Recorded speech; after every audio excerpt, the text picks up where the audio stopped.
بسم اللہ الرحمن الرحیم نحمدہ و نصلی علی رسولہ الکریم اما بعد۔ اگر ان باتوں کو کروڑوں میں بھی تولا جائے تو کم ہے۔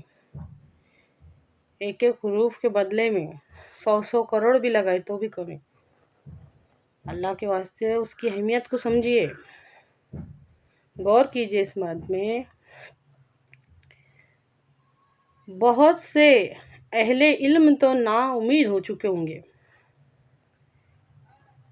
کہ ممکن ہے کہ سویا ہوا جاگ جائے، لیکن مردہ کیسے جاگے گا؟ لیکن میرا ماننا یہ ہے کہ اللہ وہ قادر ہے جو ہزاروں برس کے مردے کو جگانے پہ قادر ہے۔ ہزاروں برس سے جو قبروں میں پڑے ہیں ان مردوں کو جگانے پہ قادر ہے۔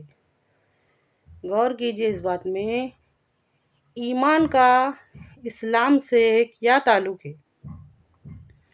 اسلام کا مسلمان سے کیا تعلق ہے؟ مسلمان کا اس بڑھتی ہوئی برائی سے کیا تعلق ہے؟ اچھی طرح سے غور کیجیے اس بات میں۔ ایمان کا اسلام سے کیا تعلق ہے؟ ہر مومن مسلم ہے، ہر مسلم مومن نہیں ہے۔ جو ایمان والا ہے وہ تو مسلم ہے، لیکن مسلم مومن نہیں ہے۔ اچھی طرح سے سمجھیے اس بات کو۔ ہم اقرار باللسان والے ایمان کو سب کچھ سمجھتے۔ اب اس کے آگے میری ایک ایک بات پر غور کیجیے۔ باپ کے اندر وہ طاقت کہاں سے آتی؟ وہ محنت کرنے کی طاقت کہاں سے آتی؟ وہ طاقت محبت میں ہوتی ہے کہ وہ دن رات کام کر کے محنت کر کے اپنے بچوں کے واسطے تھکتا نہیں۔ ماں کے اندر وہ طاقت کہاں سے آتی کہ وہ دن رات اپنے بچوں کے واسطے محنت کر کے بھی نہیں تھکتی؟ وہ طاقت محبت کی ہوتی ہے۔ ہمارے اندر سے وہ طاقت نکل گئی۔ اس محبت کو لانے کے واسطے کیا کرنا پڑے گا؟ سوچو ہماری غفلت کی اور ہماری گمراہی کی کوئی حد ہے ہی نہیں، ہم کبھی سوچتے نہیں۔ کیا تعلق ہے ایمان کا اسلام سے؟ ہمارے ایمان مضبوط ہونے چاہیے سب سے پہلے، تو ہمارے اندر وہ طاقت پیدا ہوں گی جو ہم کو اللہ کے حکموں پہ کھڑا کریں گی۔ اپنے آپ سے سوال کرنا، اللہ کون ہے؟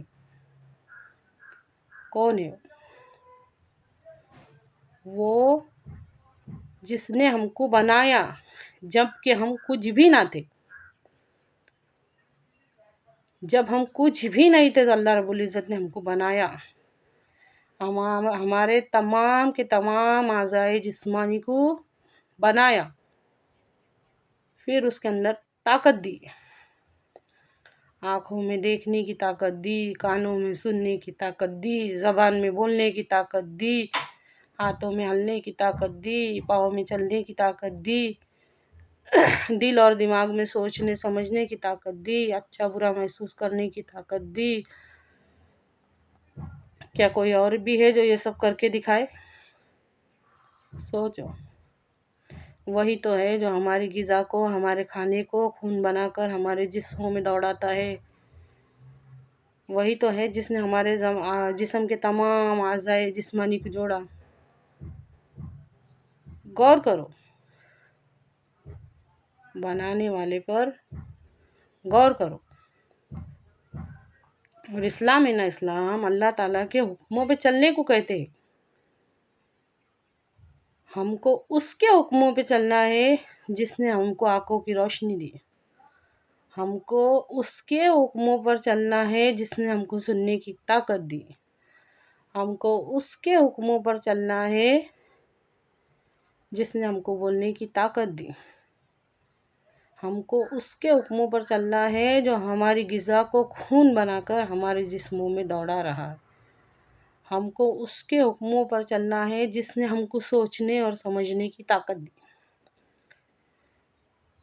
اللہ تعالیٰ کے حکموں پہ چلنے کو دین کہتے،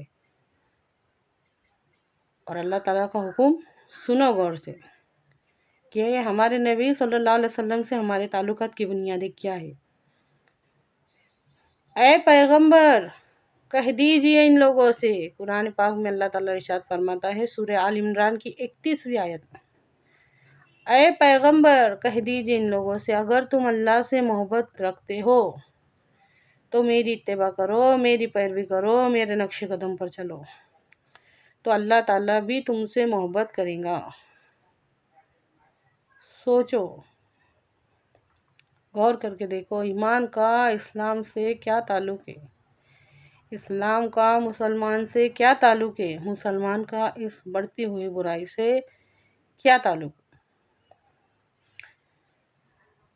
ہمارے الہدیٰ چینل کو زیادہ سے زیادہ شیئر کیجئے، انشاءاللہ آگے کی بات پارٹ 2 میں کریں گے۔ اللہ کہنے سننے سے زیادہ عمل کی توفیق دے، آمین۔